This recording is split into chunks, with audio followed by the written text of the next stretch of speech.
Allahu Allahu Allahu Allah Allahu Allahu Allahu Allah Allahu Allahu Allahu. Alhamdulillahirabbil alamin. Wal aqibatu lil muttaqin. Wala udwana illa 'alal zalimin. Asyhadu an la ilaha illallah wahdahu la syarika lah. Wa asyhadu anna Muhammadan 'abduhu wa rasuluhu la nabiyya ba'da. Amma ba'd. Ikhwan akhwat sekalian yang dirahmati Allah Subhanahu wa taala. Alhamdulillah pada kesempatan sore hari ini Allah Subhanahu wa taala mempertemukan kita di majelis ini. Semoga majelis yang kita adakan ini menjadi majelis yang diberkahi oleh Allah Subhanahu wa taala. Insyaallah ya, di kesempatan ini kita akan bahas tentang masalah sholatul jamaah, ya, tentang sholatul jamaah. Harapannya ya, kita bisa menjalankan sesuai dengan apa yang dituntunkan ya oleh baginda Rasulullah SAW, ya, dan juga semakin memotivasi kita untuk terus ya meningkatkan kualitas ya ibadah kita kepada Allah Subhanahu wa taala. Sebagaimana kita ketahui bersama bahwasanya setiap amal di sisi Allah itu berbeda-beda tingkatan pahalanya ya. Seperti dulu di dalam hadis pernah saya sampaikan, ada orang yang sholat dia mendapatkan ya 1/10, 1/20, ya 1/30. Ada yang bahkan dia tidak mendapatkan pahala dari sholatnya kecuali hanya gugur kewajibannya saja. Maka banyak faktor yang kemudian itu mempengaruhi seberapa besar pahala yang akan didapatkan seseorang di saat dia menjalankan ibadah. Apalagi kalau kita perhatikan sholat ya sebagai tiang agama, ya sholat sebagai bagian terpenting di dalam agama kita, maka kita juga harus memahami secara benar ya tentang masalah ini. Kemudian harapannya dari sholat yang kita lakukan ini nanti akan mempengaruhi beberapa amalan-amalan yang lain. Sebagaimana disebutkan di dalam hadis, jika sholat seseorang itu baik, maka amalan-amalan menjadi baik. Tetapi jika sholat seseorang itu tidak baik, maka amalan lain juga tidak akan baik. Dan sholat pula yang akan pertama kelak dihisab oleh Allah Subhanahu wa taala. Ini di antara indikator bahwasanya kesempurnaan pahala orang yang menjalankan sholat itu dipengaruhi oleh faktor-faktor lain. Ya. Maka di antara upaya untuk kita menyempurnakan ya pahala sholat, di antaranya adalah sholatul jamaah, ya, sholat secara berjamaah. Sebagaimana disebutkan di dalam hadis Nabi sallallahu alaihi wasallam bersabda, sholatul jamaati afdal min sholatil fardhi bis-sab'i wa 'ishrina darajat.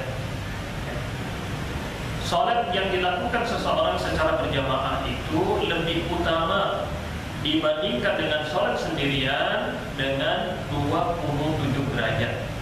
Ya, perbandingan ya, antara salat munfarid sendiri dengan salat berjamaah. Salat berjamaah itu lebih utama 27 kali lipat.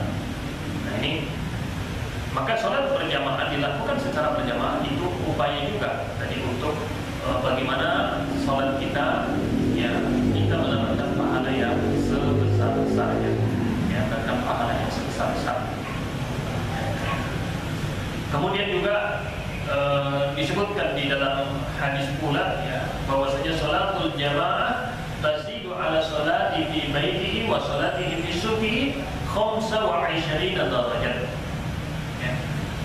Ada riwayat lain yang mengatakan bahwasanya orang yang sholat secara berjamaah ya di rumahnya ya kemudian di pasarnya itu, maksudnya sholat yang dilakukan ya secara berjamaah itu lebih baik ya daripada sholat yang dilakukan oleh seseorang di rumahnya ataupun di pasarnya dengan 25 derajat kali ya 25 derajat ya, keutamaan daripada sholat yang dilakukan di dalam rumah ataupun di dalam pasar. Nah, maka tadi ini apa menunjukkan keutamaan daripada sholat yang dilakukan secara berjamaah. Kemudian Para ulama mengatakan ataupun sebagian ya para ulama mengatakan bahwasanya sholat berjamaah itu adalah hukumnya wajib. Ya, hukumnya adalah wajib bagi kaum laki-laki. Ya. Walaupun ini tidak semua berpendapat, tetapi sebagian ulama berpendapat sholat jamaah itu wajib. Ya, kalaupun tidak wajib, ya sebagian mengatakan itu adalah mustahab, sunnah tapi sangat dianjurkan. Sunnah tapi hukumnya sangat dianjurkan. Jadi bukan hanya sekedar sunnah, tetapi sunnah yang sangat dianjurkan. Kenapa? Di antaranya adalah adanya beberapa alasan yang menjadi landasan di dalam pendapat tersebut. Di antaranya dikatakan oleh Rasulullah, ya, beliau bersabda, "Ma min thalathatin fi qaryatin wala badwin la tuqamu fihim as-salat, ay salatul jamaah, illa istahwadu 'alaihim syaitan fa 'alaikum bil jamaah, fa inna ma ya'kulu dhi'bu min ghanamil qasiyah." Ya. Yang artinya jika ada 3 orang, ya, ada 3 orang di dalam sebuah kampung, ya, kemudian namun tidak menjalankan sholat secara berjamaah, maka setan akan menguasai mereka. Jadi kalau kita di kampung kok, di kampung, di desa cuma ada 3 orang saja orang muslimnya, maka Nabi bersabda kalau 3 orang ini juga tetap tidak mau berjamaah, maka sungguh setan akan menguasai mereka. Ya, setan akan menguasai mereka. Maka Nabi bersabda, fa'alaikum bil jamaah. Maka hendaknya yang 3 orang itu pun tetap harus sholat berjamaah. Dan Nabi bersabda, fa'inna ma ya'kulu ad-dhi'bu min al-ghanamil qasiyah. Karena sesungguhnya serigala itu akan memakan domba yang tercecer sendirian. Jadi kalau kita lihat rombongan domba, maka yang akan menjadi mangsa serigala itu yang paling belakang. Begitu juga kalau seseorang ini kemudian tidak bersama-sama yang 3 orang, maka mereka akan dikuasai oleh setan. Nah, perintah Nabi SAW belum bersabda fa'alaikum bil jamaah, dan hendaknya kalian menjaga sholat jamaah. Ini sebagaimana di dalam usul fikih dikatakan hukum asal perintah adalah menunjukkan kepada kewajiban. Ya, jadi hukum asal perintah itu adalah hukumnya wajib untuk dijalankan. Ya, jadi ini kaidah. Ya. Kemudian juga ada hadis riwayat lain yang kemudian ini menguatkan pendapat ini. Hadis ini muttafaqun alaih, di mana Nabi sallallahu alaihi wasallam bersabda, "Walladzi nafsi biyadihi laqad hamamtu an amura bihatbin fayattatiba thumma amara bi salat fayu'addin laha thumma amara bi rajulan fayu'ammun nas ya thumma ukhalifu ila rajulin la yashhaduna salat fa uhaddathu 'alaihim buyutahum." Ya.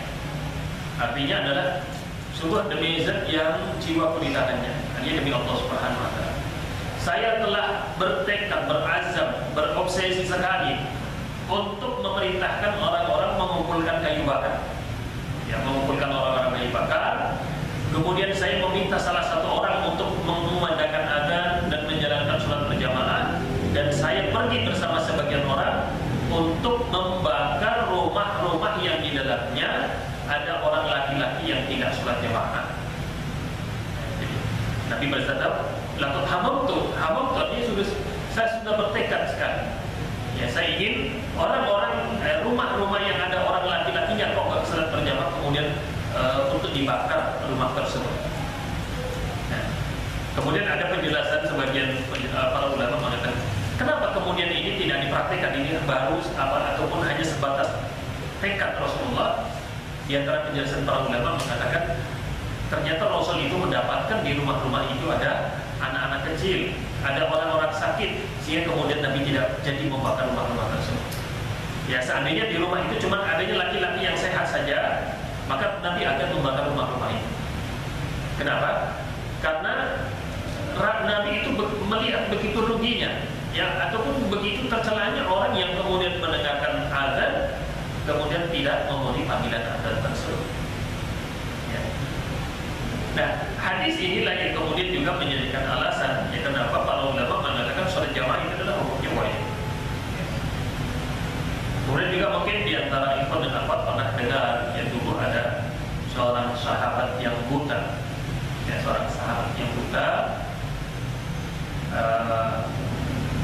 Abdullah bin Umi Maktum, ya. Jadi Abdullah bin Umi Maktum dia adalah orang yang buta.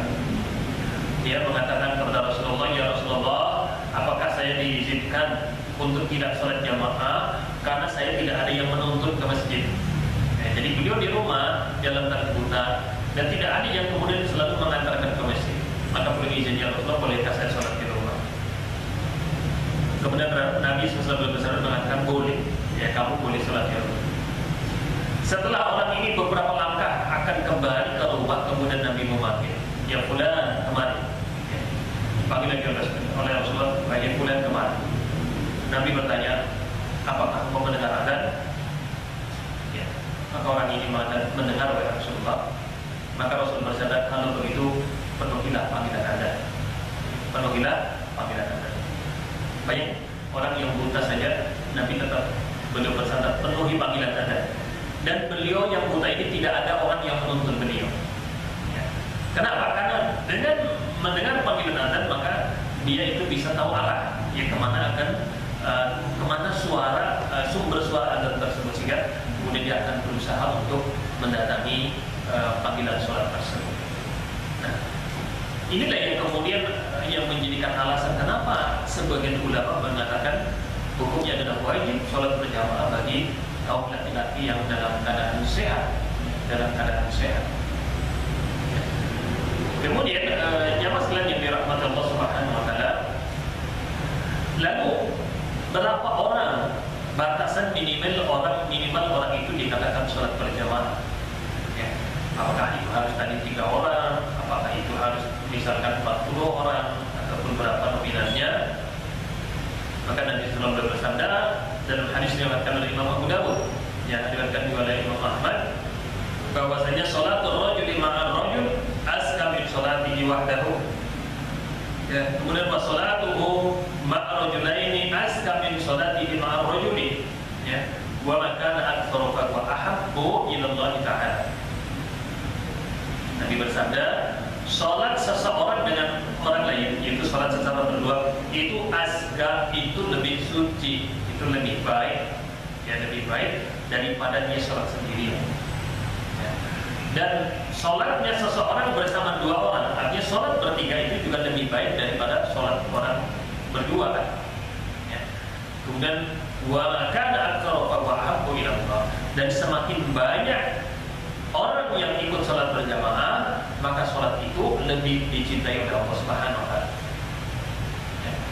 Kalau dikatakan di dalam hadis ini, sholatnya seorang dengan orang lain secara berdua itu lebih baik daripada sholat sendirian, maka sholat jamaah batasan minimalnya adalah 2 orang. Artinya kalau ada 2 orang maka jangan sholat sendirian, tetapi dianjurkan untuk sholat secara berjamaah, sehingga kemudian orang itu mendapatkan keutamaan dari sholat jamaah, yaitu adalah 27 derajat dan 27 kali lipat daripada dia sholat sendirian. Nah, ini menjadi batasannya kapan seseorang itu dianjurkan untuk melaksanakan sholat jamaah.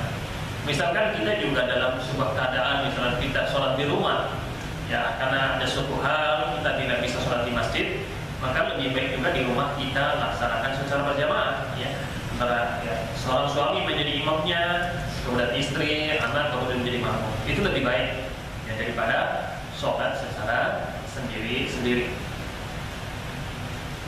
Kemudian ada faktor lain yang kemudian juga mempengaruhi tingkat pahala yang Allah akan berikan kepada orang yang sholat jamaah. Di antaranya apa? Disebutkan dalam hadis, inna a'dhaman nas ajran ab'aduhum ilaiha mamshan. Jadi orang yang mendapatkan pahala paling besar adalah orang yang rumahnya paling jauh dari masjid. Nah, jadi yang rumahnya paling jauh justru pahalanya paling besar. Sehingga dulu Umar bin Khattab radhiyallahu anhu, beliau kan tinggalnya di pinggiran kota Madinah. Sehingga kemudian tidak setiap sholat 5 waktu beliau bisa di masjidnya Rasul. Ya, tidak bisa setiap saat.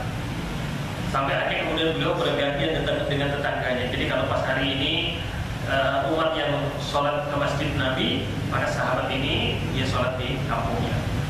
Dan besoknya gantian umat yang sholat di kampungnya, kemudian sahabat ini yang kemudian sholat di masjidnya Rasul. Ada bergiliran. Tujuannya apa? Karena memang letaknya jauh.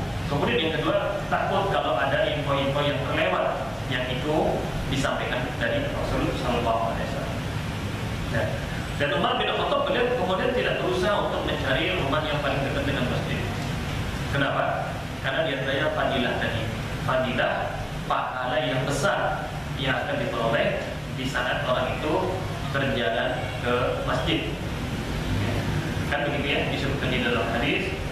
Jadi setiap langkah orang yang menuju ke masjid itu satu langkahnya diangkat satu kebaikan dan dihapuskan satu dosa.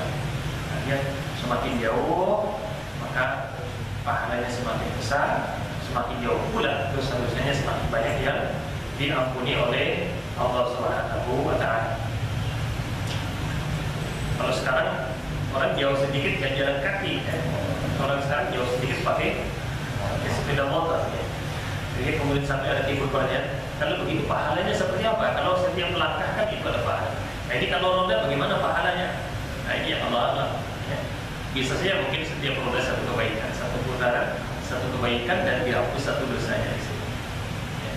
Tapi kita lihat artinya dulu para sahabat juga punya kendaraan ya, artinya punya kuda, punya onta. Tapi memang mereka berusaha untuk mengamalkan dan menjalankan. Ya. Maka diusahakan misalnya kita di tempat kita masing-masing kalau memang kita masih bisa menjangkau dengan jalan kaki maka itu lebih utama kita jalan kaki.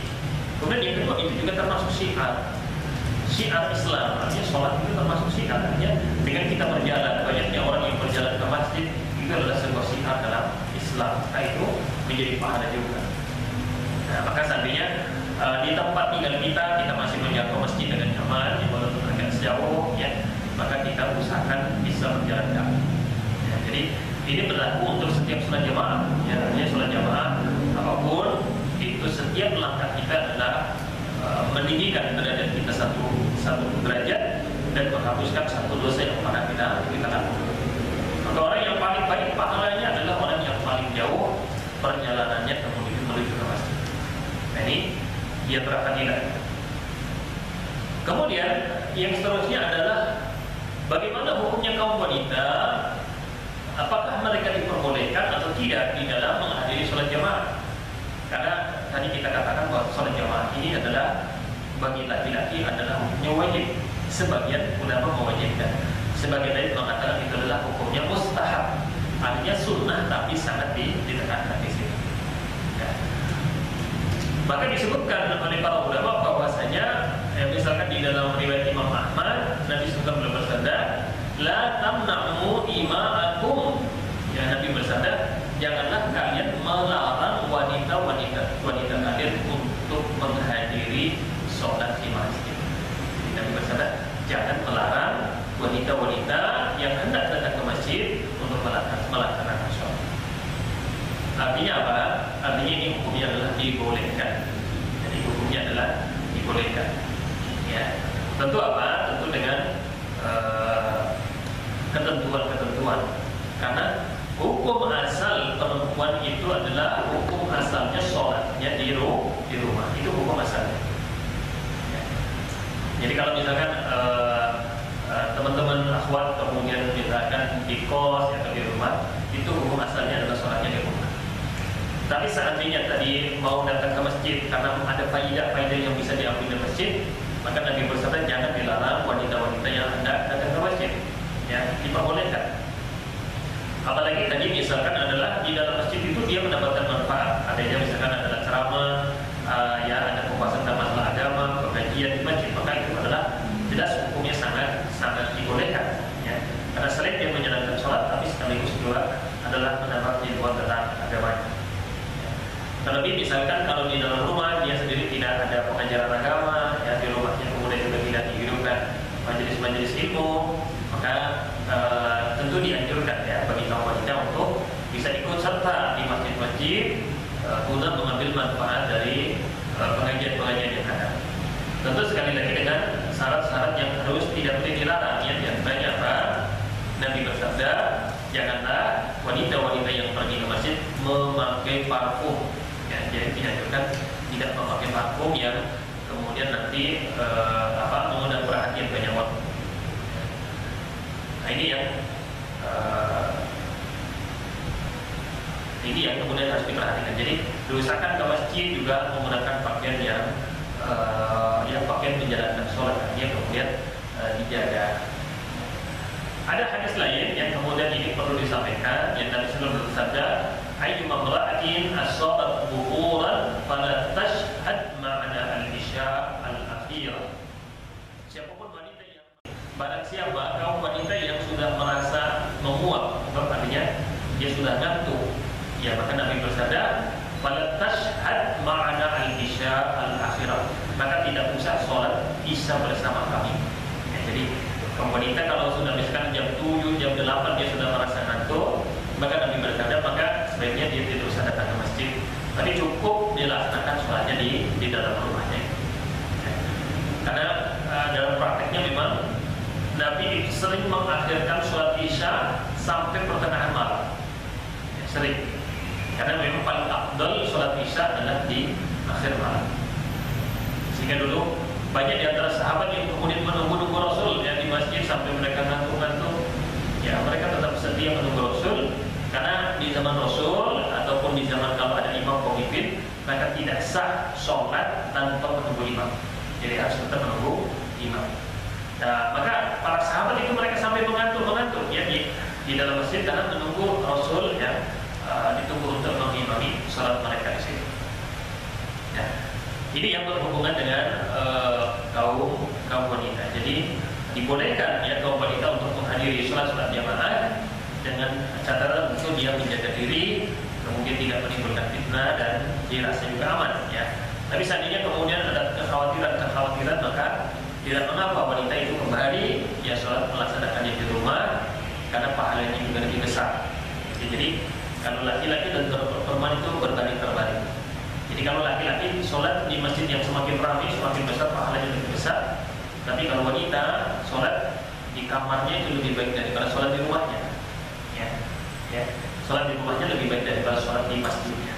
Ya, jadi kalau untuk kaum wanita itu adalah kebalikan daripada kaum laki-laki. Kemudian, ikhwan dan akhwat jamaah sekalian yang dirahmati Allah Subhanahu wa taala, ada hal yang kemudian juga perlu kita perhatikan ya. Di antaranya dalam pesan Rasulullah dalam hadis riwayat Imam Muslim, Nabi bersabda, "Idza ataitumus sholata fa'alaikum bis-sakinah, fama ataraktum fasallu wa ma fatakum fa'atimmu." Ya. Jika kalian mendatangi sholat berjamaah, hendaknya kalian datang dengan bis-sakinah, datanglah ke masjid dengan tenang. Ya. Pada kita menghadiri masjid maka tidak usah terburu-buru, ya, tidak usah kemudian kita berusaha ya. Ini Nabi tetap bersabda, "Fa'alaikum bis-sakinah." Hendaknya kalian datang tetap dengan keadaan tenang. Ya. Fama adraktum fasallu. Ya. Berapa rakaat pun yang kalian dapati maka salatlah bersama mereka. Ya. Wa ma fatakum fa'atimu. Dan berapa rakaat yang kemudian tertinggal maka sempurnakan saja. Ya. Jadi misalkan kita baru keluar rumah dengar-dengar sudah iqamah, maka kita tidak usah, maka sebaiknya kita tidak usah untuk berlari-lari misalkan, ya. Karena sedang mengejar sholat jamaah maka tidak usah berlari-lari. Kita kembali kepada hadis ini, Nabi bersabda, datanglah ke masjid itu dengan cara yang sakinah, dengan tenang saja. Kalau kita memang mendapatkan posisi imam seperti apa maka ikutlah. Dan berapa rakaat yang kemudian tertinggal maka nanti tinggal disempurnakan saja. Jadi tidak usah kita terburu-buru di dalam menghadiri sholat berjamaah. Memang untuk lebih utama tentu ya artinya di waktu-waktu menjelang sholat maka kita harusnya sudah mempersiapkan diri dari berbagai aktivitas. Ya. Jangan sampai tadi kita kemudian mengakibatkan tergesa-gesa, ya, terburu-buru karena kita kurang mempersiapkan diri di saat datangnya waktu sholat. Nah, ini di antara hal yang kemudian dianjurkan. Kemudian dalam hadis lain juga Nabi SAW bersabda, "Idza dakhala ahadukum falyajlis hatta yusalli rak'atain." Ya. Nabi bersabda, jika kalian masuk masjid maka diusahakan jangan kalian duduk sampai kalian sholat 2 rakaat. Ya. Jadi kita di dalam menghadiri masjid, ya, maka dianjurkan untuk melaksanakan sholat 2 rakaat. Ya, ini ada yang mengatakan dengan sholat tahiyatul masjid. Ini kalau memang waktunya masih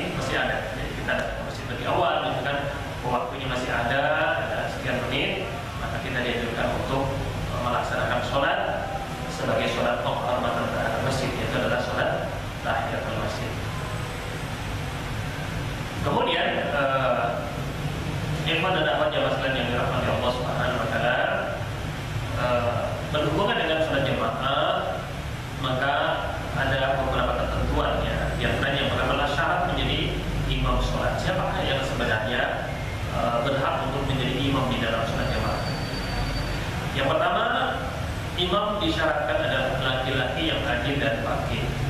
Ini ideal. Kalau kita berbicara ideal, maka yang paling utama jadi imam adalah yang laki-laki yang paling senior dalam masyarakat, juga senior dalam ilmu. Ini yang paling utama.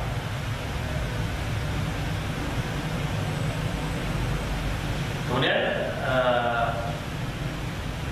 sangat tidak dianjurkan yang mengimami sholat adalah orang-orang yang fasik, orang-orang yang banyak berbuat dosa, itu tidak dianjurkan jadi imam.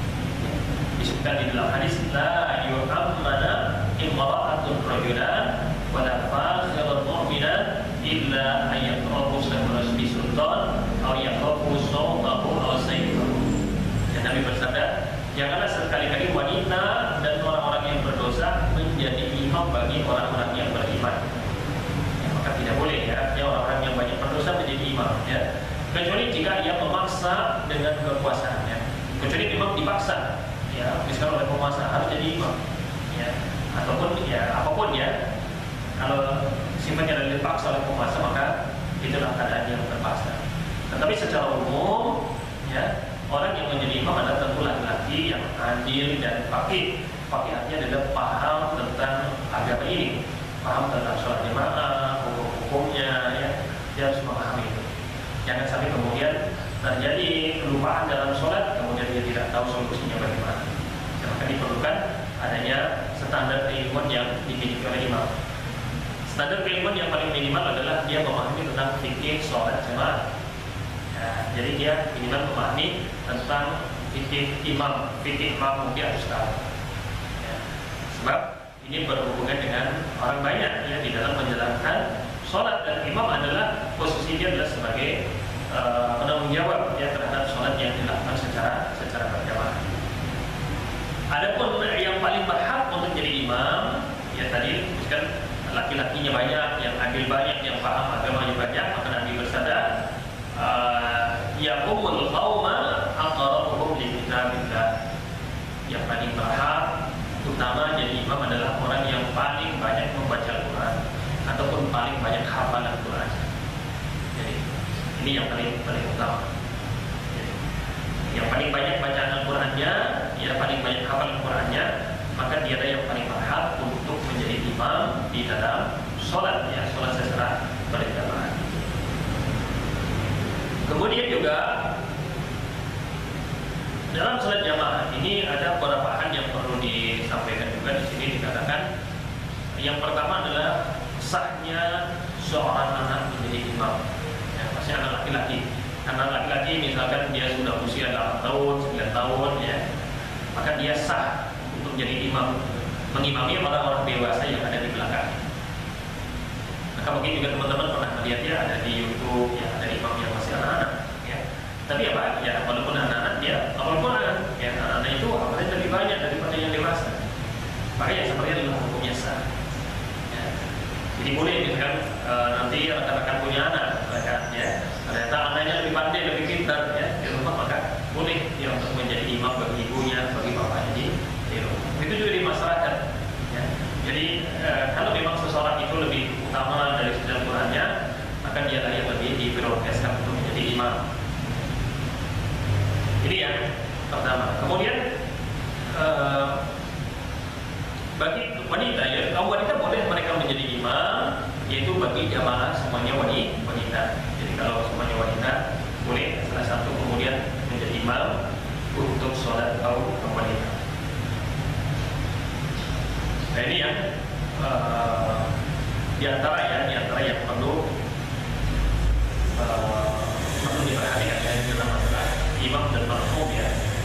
Kemudian berhubungan dengan masalah shaf, Nabi bersabda, khairu sufufir rijal awwaluha wa syarruha akhiruha, wa khairu sufufin nisa akhiruha wa syarruha awwaluha. Sebaik-baik shaf untuk kaum laki-laki adalah yang paling depan. Jadi sebaik-baik shaf untuk laki-laki adalah yang paling depan. Adapun yang paling buruk shaf bagi laki-laki itu paling belakang. Dan sebaik-baik shaf bagi perempuan adalah yang paling belakang, dan yang paling buruk adalah yang paling depan. Maka kalau laki-laki, kita kembali kepada hadis Rasulullah. Nabi bersabda, "Lau ya'lamun nas ma fin nida wa fi shafil awal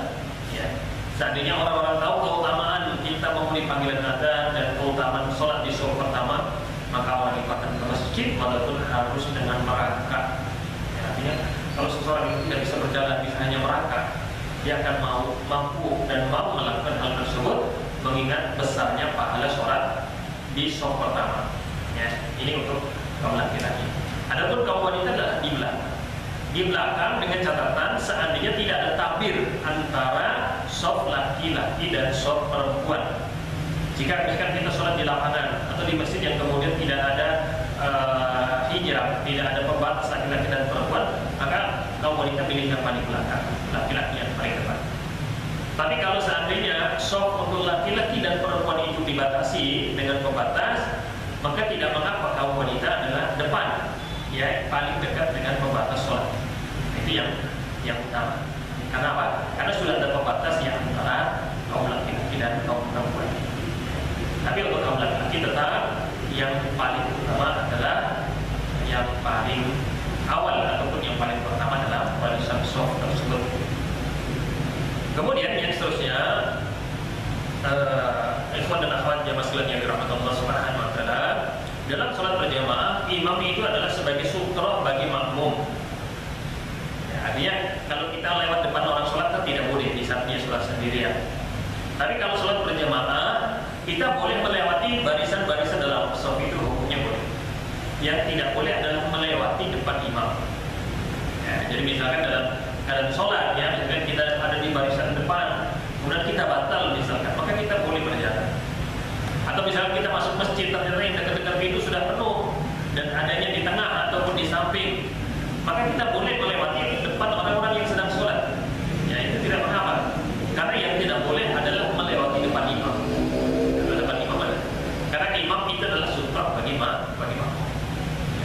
Dalam Sahih Bukhari dikatakan dulu sahabat itu pernah lewat depan shaf dan dia naik keledai. Jadi lewat depan shaf salat dia naik keledai dan itu tidak dimarahi, dan itu boleh. Karena apa? Karena imam itu adalah sutra bagi makmum. Jadi kalau lewat barisan-barisan salat itu hukumnya tidak ditahan, itu dibolehkan. Maka kadang tidak usah khawatir, ya, kita mau keluar mau melewati banyak orang sholat, maka dia tidak mengapa kalau itu masih dalam satu barisan. Tapi kalau lewat depan orang yang sholat sendiri, maka tetap hukumnya tidak diperbolehkan. Kemudian di dalam masalah sholat jamaah, ikhwan dan akhwat jamaah sekalian yang dirahmati Allah Subhanahu wa taala, yang perlu diperhatikan juga, karena hukum sholat berjamaah adalah sholat yang berhubungan dengan imam dan makmum. Nah, maka disebutkan dalam hadis innama ju'ilal imam liyuqtama bihi. Sesungguhnya imam itu diangkat untuk diikuti. Nah, maka kewajiban makmum adalah mengikuti imam. Ya. Maka jangan merusak sistem. Karena sebagian masjid itu merusak. Jadi misalkan dia sholat tarawih, kadang saya udah pesani, ya, Ustaz, nanti kalau imam tolong sholatnya 4-4 ya. Ataupun sholatnya harus 2-2. Jadi ya tidak boleh. Dia yang menentukan sendiri imam. Kalau imam itu sudah diamanai untuk imami, maka makmum kewajibannya mengikuti, ya, tanpa harus mengatur. Karena hadisnya mana? Imam itu diangkat untuk diikuti. Artinya kalau sudah misalkan pengurus masjid sudah sepakat untuk mengangkat seorang imam, maka sudah diserahkan kepada imam masalah kepemimpinannya itu. Dan kewajiban makmum adalah mengikuti tanpa harus mendiktai imam itu. Tinggal saja kita mengikuti. Dan disebutkan di dalam hadis, sebenarnya imam itu adalah penjamin. Ya, maka itu menjadi tanggung jawab seorang imam adalah karena dia sebagai penjamin keabsahan ya sholat makmumnya. Maka kita serahkan hak tersebut dan kewajibannya kepada imam yang disepakati untuk diangkat itu.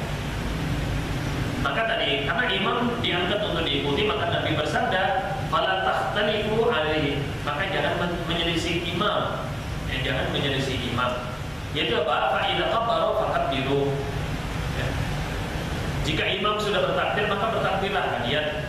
Jika imam rukuk, maka rukuklah kalian. Jika imam mengucapkan sami Allahu liman hamidah, maka ucapkanlah Rabbana walakal hamd. Fa idza sajada fasjudu, fa idza shalla qa'idan fasallu qu'udan ajma'in. Ya. Jadi kalau imam mengatakan sami Allahu liman hamidah, kita ikuti, kita ucapkan Rabbana walakal hamd. Kalau imam sujud, maka sujudlah dan begitu. Perlu dicatat di dalam masalah hadis ini adalah hadis ini menunjukkan tentang kewajiban makmum mengikuti secara ritme gerakannya. Jadi ritme gerakannya adalah makmum tidak boleh pertama mendahului imam, tidak boleh, haram. Atau bersama-sama imam, ini juga tidak boleh. Ya. Atau yang ketiga adalah tertinggal oleh imam, ini juga tidak boleh. Yang boleh adalah mengikuti imam. Maka posisi makmum di dalam sholat jamaah pertama yang mendahului imam, ini haram, tidak boleh. Bersama-sama imam juga tidak diperbolehkan. Kemudian yang ketiga adalah yang tidak diperbolehkan adalah juga terlambat dari imam. Ya mungkin pernah di antara teman-teman yang sholat jamaah tahu ini sudah salam kok, ada yang masih lama sekali ya. Atau dia pada kita sujud kita sudah berdiri masih sujud. Ya ini tidak boleh. Ya, karena berarti dia tidak mengikuti imam. Dia mengakhirkan daripada gerakan imam. Maka Nabi bersabda, kalau dia sujud maka sujudlah, jika bertakbir maka ikutilah, jangan menyelisih imam, jangan berbeda dengan imam di situ. Nah, sekali lagi hadis ini menunjukkan tentang kewajiban kita mengikuti imam secara gerak, ritme gerakan. Tapi kalau secara sifat gerakannya atau sifat posisi sholatnya maka boleh berbeda. Misalkan dalam hadis kan begitu ya, artinya kita sujud, kita pada saat mau sujud kaki dulu yang ke lantai atau tangan dulu yang ke lantai. Nah, hal seperti ini boleh berbeda antara imam dan makmum, itu boleh berbeda, ya. Atau mungkin misalkan ada yang setelah i'tidal, sami Allahu liman hamidah, Rabbana walakal hamd, ada yang tangannya di dada dan ada yang tangannya lepas. Mungkin kalau imamnya tangannya dilepas, makmum tangan di dada, itu tidak masalah. Jadi hadis mengatakan jangan selisih imam dari sisi ritme gerakannya, jadi gerakannya itu teratur. Adapun dari sifatnya, kaifiyah, cara ibadah itu boleh berbeda. Ya. Misalkan ada orang yang sholat subuhnya imamnya mungkin duduknya tawarruk artinya duduknya yang kakinya diduduki seperti sholat di rakaat keempat. Ada juga yang mungkin sholat subuhnya duduknya iftiras. Maka perbedaan iftiras dan tawarruk antara imam dan makmum itu tidak masalah, dan itu bukan dilarang. Atau juga perbedaan niat ini juga tidak dilarang. Ya, misalkan kita sholatnya jamaah takhir, jadi kita sebagai musafir kita sholat ternyata imam sudah sholat asar, kita belum sholat zuhur, maka boleh terjadi perbedaan. Imamnya sholat asar, kita sholat zuhur, berbedanya seperti tidak mengapa. Sekali lagi karena hadis ini mengatakan jangan berselisih dengan imam, maksud dari sisi gerakannya. Jadi selalu gerakannya adalah harmonis ya, antara imam dan makmum. Makmum itu mengikuti gerakan dari imam saja.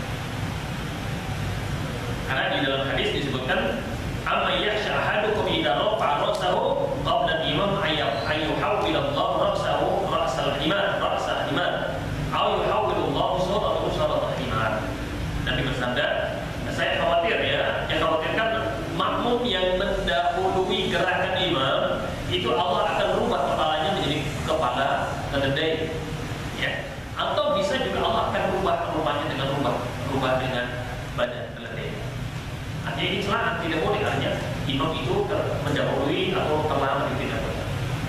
Nah, ada kisah menarik tentang hadis ini. Jadi ada seorang ulama yang sangat masyhur, saya kira rekan-rekan juga pernah dengar, ada namanya Ibnu Hajar Al-Asqalani. Ibnu Hajar ini dia seorang ulama ahli hadis. Dia yang memberikan penjelasan terhadap Sahih Bukhari. Beliau pernah menceritakan di Fathul Bari ya, saat Sahih Bukhari itu mengatakan, saya pernah belajar kepada guruku selama 5 tahun, saya belum pernah melihat wajah guru 5 tahun. Padahal dia laki-laki, gurunya juga laki-laki, tapi gurunya selalu mengajar dari balik hijab. Ya, tapi dia tidak pernah melihat. Kemudian betapa kagetnya setelah 5 tahun belajar, kemudian beliau betapa kagetnya melihat wajah gurunya, ternyata wajahnya wajah keledai. Gurunya itu ulama, gurunya ulama. Kemudian ditanya kenapa? Di antara alasannya dikisahkan betul karena gurunya itu mengingkari hadis ini. Artinya dia dirinya tidak. Nah, inilah yang kemudian sebab ini kemudian dia dipuji oleh Allah SWT. Rupanya kepalanya diganti dengan kepala keledai. Oleh ulama. Artinya Allah akan merubah kepala orang yang mendahului imam dengan keledai, itu bisa di dunia ataupun bisa di akhirat. Itu tidak boleh mengatakan tidak mungkin di dunia. Bisa ada seorang ulama yang mengalami seperti itu. Nah, maka di sinilah kemudian dianjurkan untuk tidak ataupun ya hadis ini tentang pentingnya untuk kita senantiasa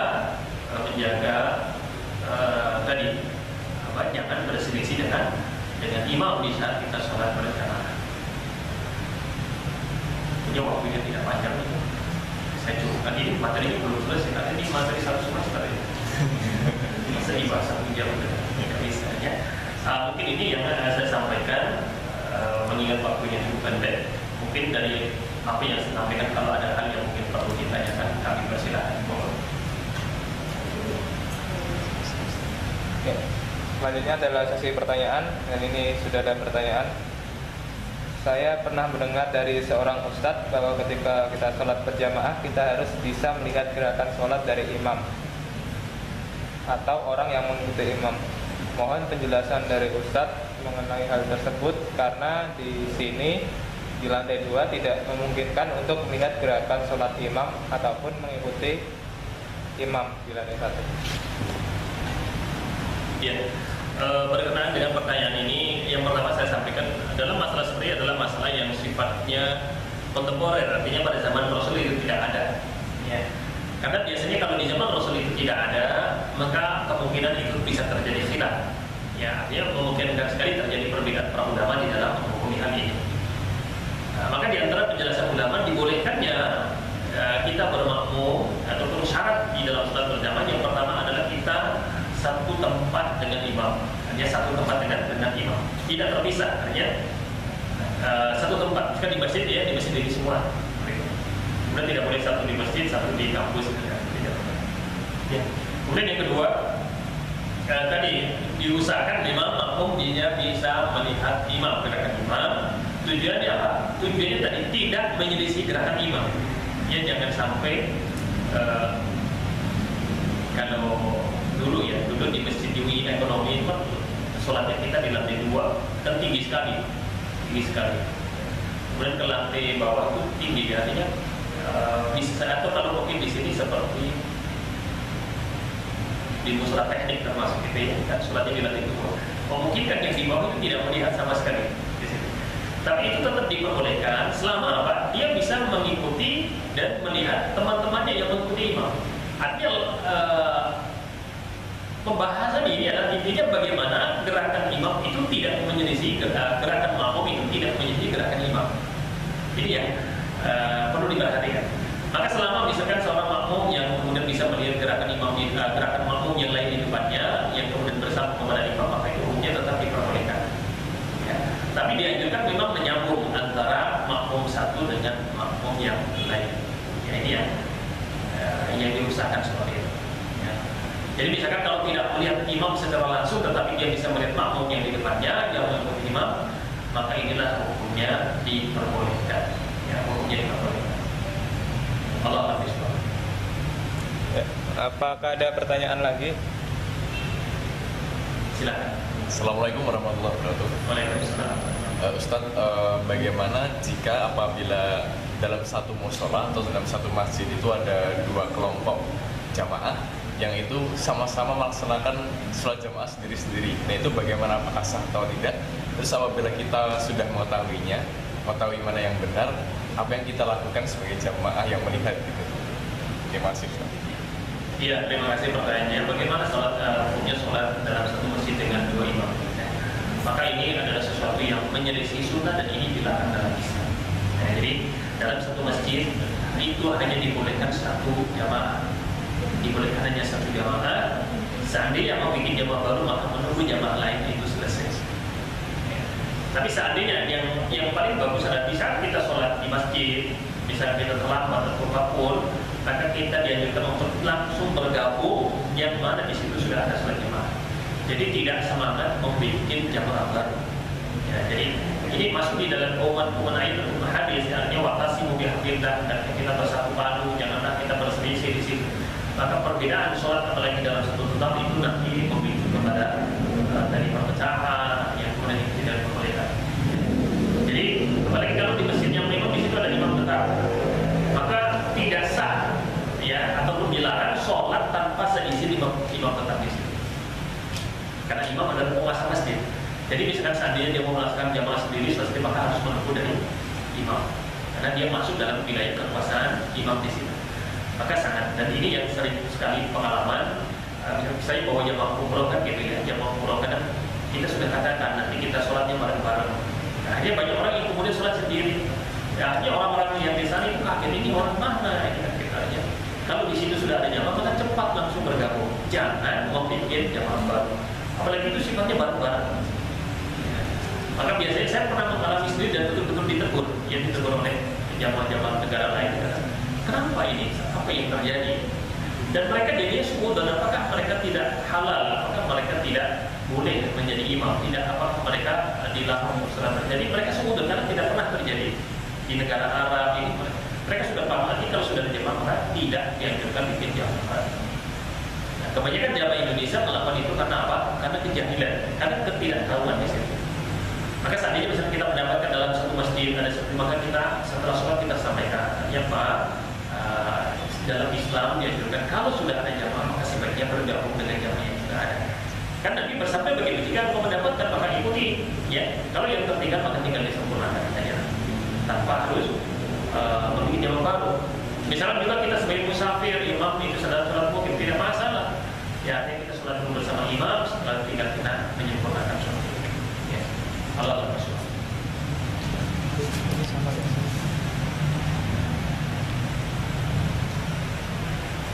Sama-sama. Ada lagi? Ada. Silakan. Jika seorang makmum tidak bisa melihat imam, hanya mendengar di tengah sholat suara imam tidak terdengar, bagaimana yang kita lakukan? Bagaimana? Ini memungkinkan terjadi, ya, memungkinkan terjadi. Nah, inilah yang saya belum tahu. Ya, kalau ada pisau, saya belum tahu, belum pernah mendapatkan untuk penjelasan ulama di sini. Ya. Nanti coba saya akan cari penjelasan ulama tentang masalah.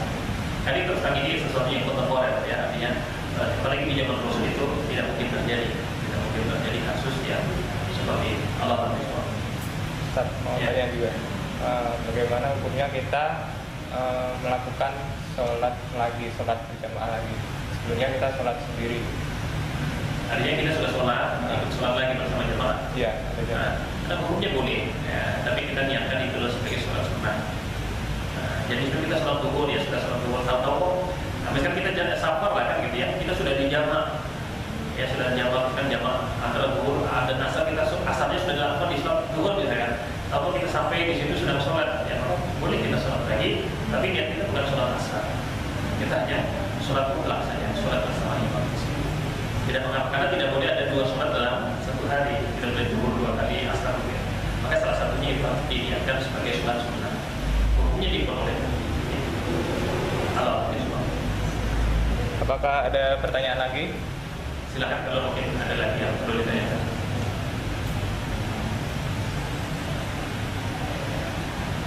Ya, sepertinya sudah tidak ada, ya. Ya. Ya, kita sudah sampai ke penghujung acara. Terima kasih pada Ustaz Abu Ayyub atas materi yang telah diberikan. Semoga kita dapat lebih semangat lagi dalam sholat jamaah. Mari kita tutup kajian pada sore hari ini dengan bacaan hamdan bersama. Alhamdulillah. Dan disempurnakan dengan doa kafaratul majlis. Akhirul kalam, wassalamualaikum warahmatullahi wabarakatuh. Waalaikumsalam warahmatullahi wabarakatuh.